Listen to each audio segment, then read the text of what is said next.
All right, Shalom. I want to give all praises to Yahweh Bahashem, Yahushai Bahashem, Rakakadash, double honors to the apostles and elders of the great millstone. Salutations to all the brothers and a few sisters that's out there onto the Israelite foreigners from the seed of Abraham, Isaac, and Jacob. Shalom in the Hebrew, which means peace. Quick show through the spirit of Yahweh Bahashem, Yahushai, something I was pondering upon. We talked about it, Saturday at camp, and just pondering on this particular subject because this is an ongoing subject as far as how the U.S. treats their veterans. I was gonna go look up, I watched the TV show Rome, and when I did the research on, was it Octavius Caesar, which under his reign, some scholars say 38, some says 41 years in power. Everybody else was short. I think Tiberius was like 20, maybe half of this guy's thing, and everybody else was, they was getting assassinated right and left. But what was significant about that show, with a point of view, that's why I have this scripture up, is after Caesar came into power, well, the short period of time that he was in power, I believe he was in power for like 3 months as, the grand dictator or whatever. A lot of veterans were highly upset because they didn't have no veteran plan and anything like that.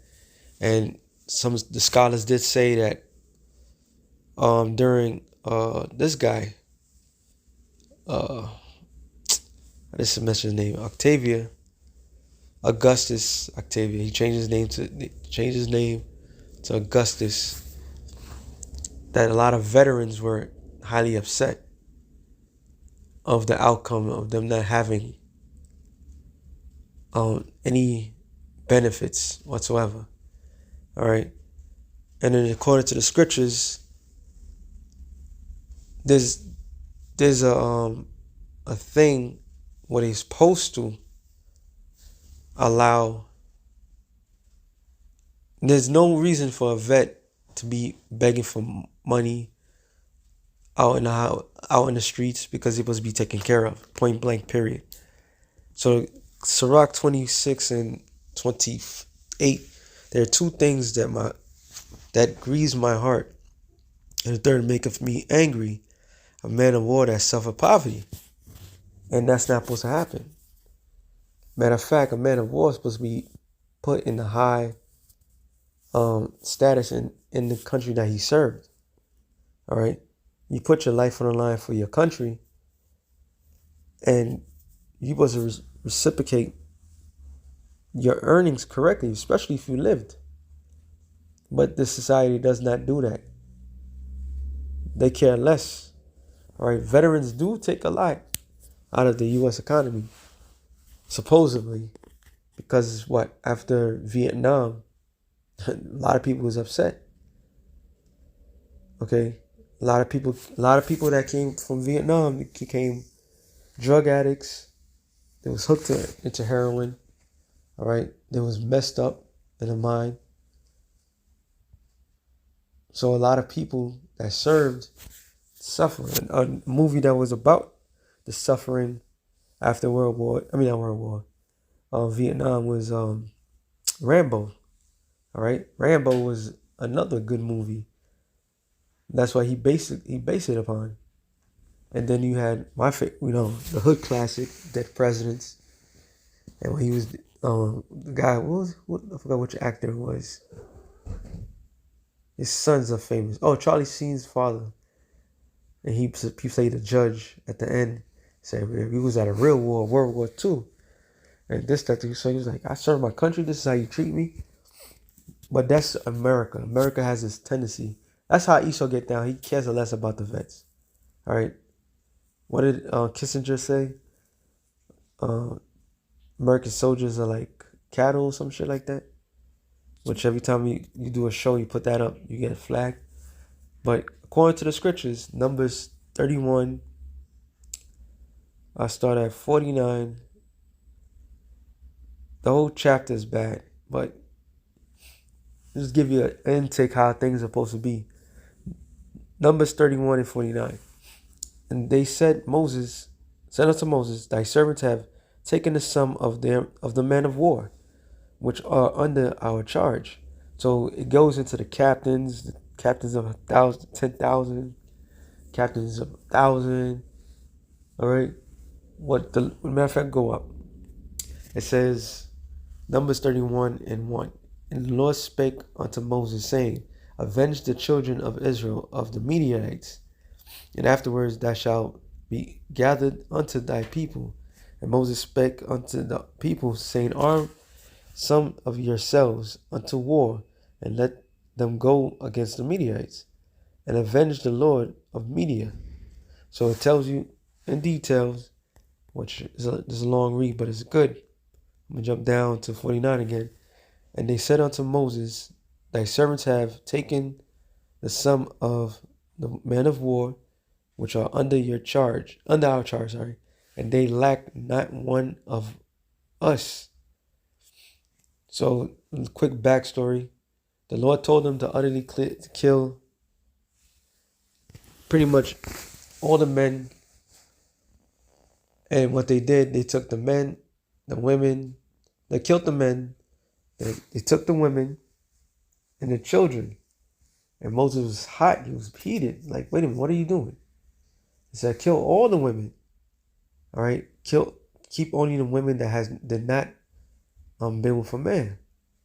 All right, keep them to yourselves. And then you take the little boys and you have them as your slaves. That was the rule. But so after they did that, and they split the cattle, they gave some to the Lord. They gave a lot to the Lord. They gave some to the Levites. They gave everybody had. They went to war and everybody had. All right. Everybody had something for themselves, for their family. It wasn't a thing of, oh, we went to war, we stuck on, which I'm going to get into that. And it says, verse 50, we have therefore bought an obligation for the Lord, which every man have gotten of jewels, of gold, chains, bracelet, earrings, of rings, earrings, tablets, to make an atonement for our souls before the Lord. And Moses and Eleazar, the priests, took the gold of them, even all want jewelries, and all the gold of the offering they offered up to the Lord, of the captains of thousands, and the captains of hundreds was 16,750 shekels. For the men of war have taken spoil every man for himself. Right? And Moses and Eleazar, the priest, took the gold of the captains of thousands and the hundreds and brought it unto the tabernacle and the congregation for the memorial for the children of Israel before the Lord. So when you go to war, everybody is supposed to eat. All right, everybody's supposed to have. 1 Samuel 3:30, and I'll start at 1, but I'm gonna jump down. It came to pass when David and his men were come to Ziklag on the third day, the Amalekites had invaded the south and Ziklag, and smitten Ziklag and burned it with fire. And they had taken women captives, and they were therein, and slew not any, either great or small, but carried them away and went on their way. So the Amalekites, who are today small hatters, our history with them is very it's bad for them. But this is where David and his people went living, and they came and took them. So people was mad at David. All right, they blamed them for them losing their family and everything like that. And then he went to the Lord. Right? The Lord said, go, take a couple of your men, and you would overcome them. So jumping down, this is a good read actually, but I'm just trying to make this quick. All right, verse 15. And David said to him, which I believed, yeah. So he met an Egyptian servant that was serving Amalekites, and he told him what they did. All right, he didn't know who they were, so he's like, when he find out, like, oh shit, he said, just promise you won't kill me. All right, and David said to him, canst thou bring me down to this company? And he said, swear unto me, my God, that thou would not neither kill me nor deliver me unto the hands of my master, and I'll bring thee down to this company. Because these motherfuckers was partying, they was having a good time. And when he brought him down, behold, they were spread abroad upon all the earth, eating and drinking and dancing. So you know how these damn gutter rats dance. They can't dance for shit.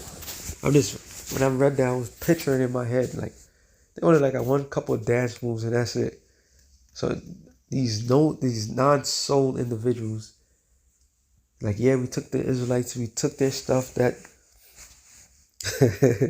because of all the great spoil that have taken out of the hand of the Philistines and out of the land of Judah. Oh, also, I forgot to say, it's very important. So David took 600 men, but 200 men couldn't keep up. All right, which is very important. They couldn't keep up with the other 4. So David said, just stay here, protect, just wait here for us. It says it. And David smote them from twilight even unto evening of the next day. And there escaped not a man of them, save the 400 young men which rode upon camels and fled. So David and his men got down that day. All right. None of these fucking bland ass people, all right, survived that. Okay. And David recovered all that Amalekites had carried away. And David rescued his 2 wives, because his wives was part of the hostage deal. And there was nothing lacking to them, neither small nor great, neither sons nor daughters, neither spoil nor anything that had taken to them. David recovered all, because they took everybody, took people's property, they took the people, and they didn't harm not one single hair off of them. So that shows you the power of the Lord, that even in these times, we have to consider when shit hits the fan. You may think that you lost your family. You may think that they harmed your wife, your daughters, and so forth. And the Spirit could have it where they don't do nothing. And the Spirit could have it, when the Lord give you that power, you can receive everything that you lost. All right? That's another side note. Very important to understand. And David took all the flocks and the herds which they drove before those other cattle, and said, This is David's spoiled. And David came to the 200 men, which were so faint that they could not follow. David whom they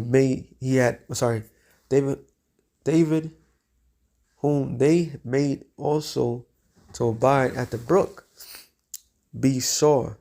And they went forth to meet David, to meet the people, and they were with him.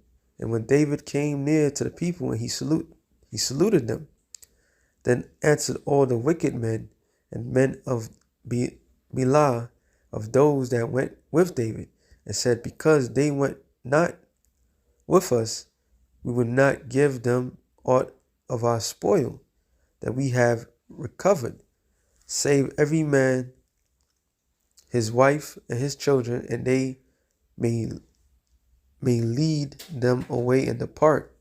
So they was like, all right, let them get their own property, their wife and children, but that's it. That's all they're gonna get. And this is how righteous, which is David was Moses, right? This is how a righteous king is supposed to conduct us. Then David said, ye shall not do so, my brethren, with that which the Lord hath given us, who have preserved us and delivered the company that came against us unto our hand. For who will hearken unto you in this matter? But as his part goeth down to the battle, so shall his part be that tarrieth by the stuff. They shall part alike. And was so from that day forward that he made it a statute and ordinance for Israel unto this day. So unto this very day, if you go to war and some people can't make it for whatever reason, they get the same spoils as you do. Everybody gets, well, I won't say not the same, but they'll get something from the spoils. All right? Everybody gets, like what's that damn movie? Shit. With Beanie Siegel. Well, they said in Paid in Full too. He's like, everybody eats. Everybody eats. So to this day, everybody's supposed to be eating. All right. When David came to Ziklag, he sent of the spoil unto the elders of Judah, even to his friends, saying, behold, a present for you of the spoil of the enemies of the Lord. To them which were in Bethlehem, to them which were in the south of Ramoth, and to them which were in Jetar, to them which were Arai, and to them which were in Sabamoth, to them which were in Esther, I don't know, and to them which were in Rachel, and to them which were in the cities of Gemalites, to them which were in the cities of the Kittites, and to them which were in the Hermon, and to them which were in Kashan, to them which were in Acha, and to them which were in Hebron, and to all the places where David himself and his men were wont to haunt. So there you go. Once a country goes to war, everybody's supposed to eat. Nobody's supposed to have lack of nothing. But the unjust rulers, they just take. They'll take and never give back. They'll give the soldiers minimum portion of the spoils that they receive. That's why they had that movie with what's this guy's name? Ice Cube was in it. Marky Mark. Oh yeah, and George Clooney. Three Kings or something like that. And they went the first Iraqi war, and it was basically they stole the gold. They went back to steal the gold because the government don't pay. Because Esau's an unrighteous king, and he do unrighteously. That's why when once again, when it said it's what the saints shall take the kingdom, right? Daniel 7:18. It says, but the saints of the Most High shall take the kingdom and possess the kingdom forever and ever and ever. So when the saints take the kingdom, the Israelites, guess what? Everybody's gonna have. Everybody. Not one is gonna lack anything. All right. So just something real quick through the spirit, a little bit of history, but like the scripture says, back in Sirach 26:28, there be two things that grieves my heart, and the third maketh me angry, a man of war that suffer poverty. So no man of any war should ever be fucking suffering. So with that being said, shalom to the elect of the nation, shalom.